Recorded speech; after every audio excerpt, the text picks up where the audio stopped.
Hi, I'm Rohini. Welcome back to my videos. For those of you who watched my last video, I stressed the importance of creating idea banks.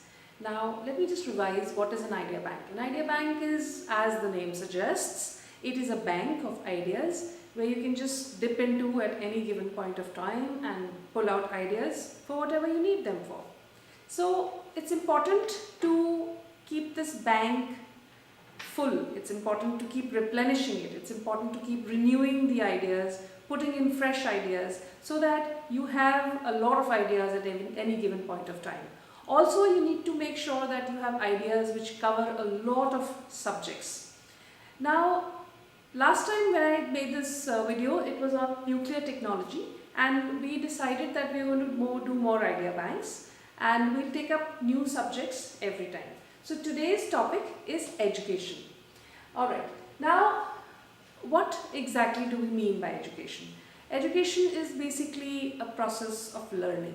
So this learning can happen either with a direct tutor, a teacher, or it can happen online, or it can happen through books. So there are so many different ways of gaining education.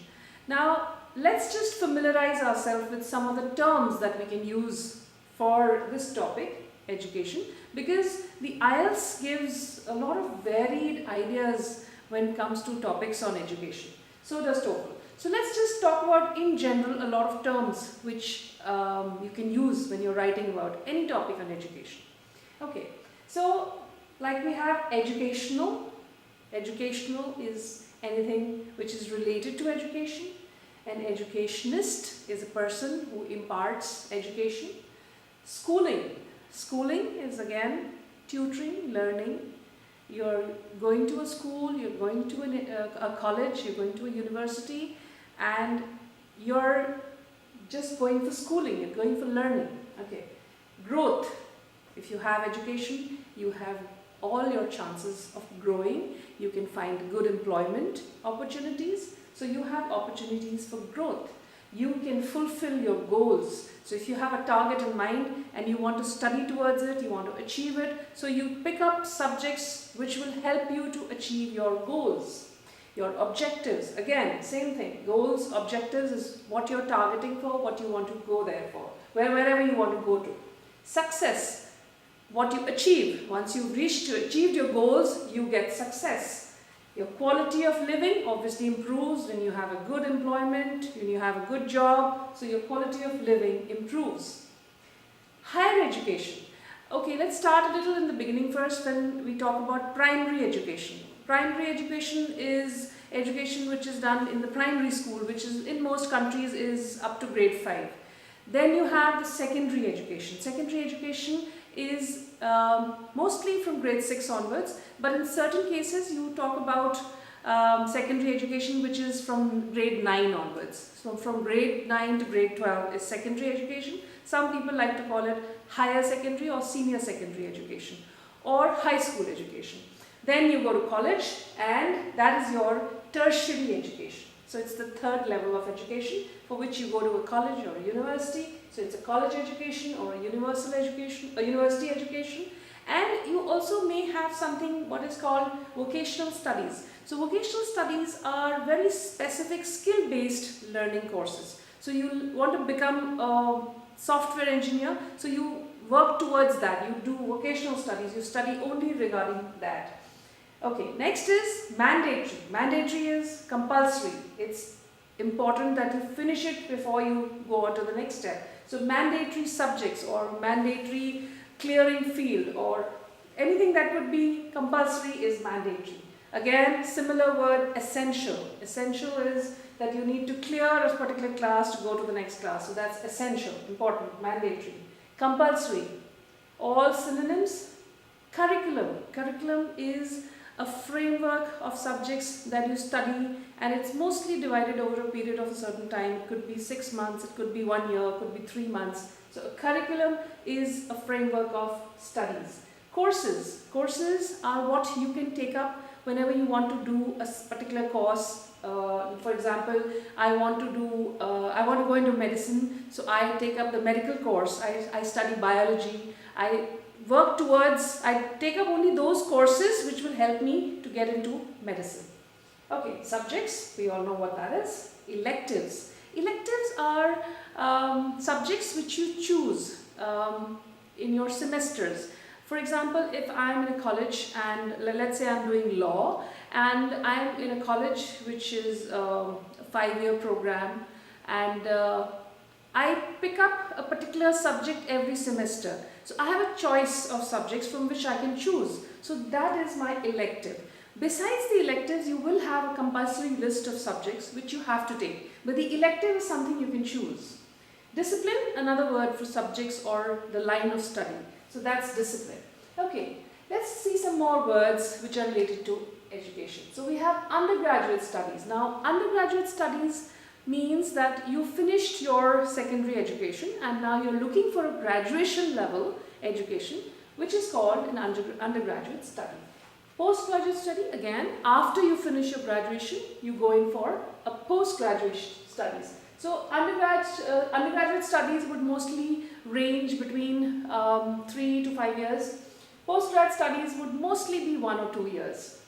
So this is a more specific line of study where you focus on what you want to specialize in. Okay, then we have degree. What is a degree? A degree is a sort of a certification you get that you've completed this course. So you may get a bachelor's degree, which is after your undergraduate studies. You are a graduate, so you get a bachelor's degree.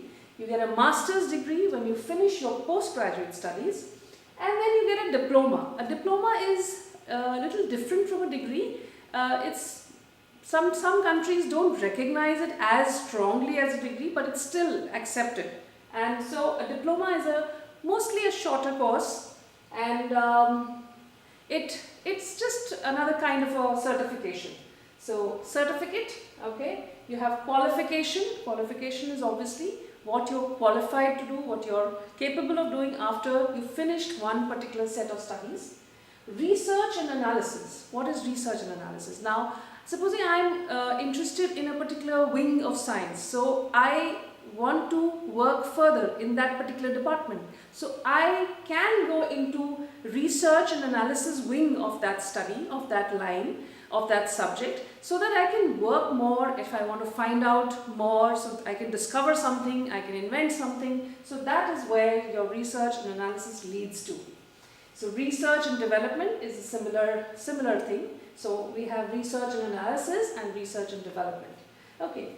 Then once you've done a research, once you find out something new which is different, which is not already being published in books and which is not already out there, so you can put out a research paper. You can write a research paper which will enlighten everybody about your findings. Okay. So you have a thesis. A thesis is again a complete idea book of what you've been researching on. So if you've been researching a new idea, so you put together all your research into one booklet, into one set of notes, which is called a thesis. Then you have a theory. Okay, let's say we think of a new idea and we say, okay, this is just a theory because it's not developed, it's not proven. So what do we do with the theory? First we develop it. How do you develop it? You first think of all the possible ways that theory can be put into practical use. Then you test it, okay, because you want to know if the theory works. Then you look for supporting evidence. So what is supporting evidence? All that which supports the working of the theory. So that is your supporting evidence. Okay, we have another thing called distance learning. Now, what is distance learning? Sometimes you're not able to go and study in a university or a college. So what you do is you would like to sit at home, probably you're working or you're busy with some other work and you don't have the time to go and study in a university. So you sit at home and you find the time to study on the internet. So this is distance education. So sometimes it could be on the internet. Sometimes some universities can also just send you material and you go through that material, you study it, and then you give exams on some specified locations.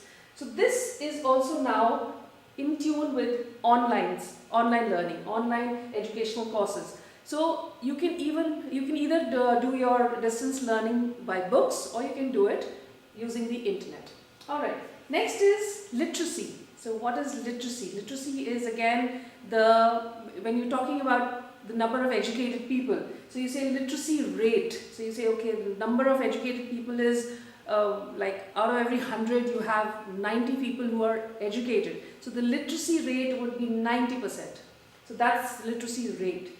Literacy level, again, similar word, same thing. You're talking about how many people in a particular area are educated. Then you have computer literacy. So similar term, but in terms of computer now. So all those people who are computer savvy, who know how to work on the computer. So computer literacy is all those people who can work on the computer very smartly. Okay, so this is our idea bank for education today.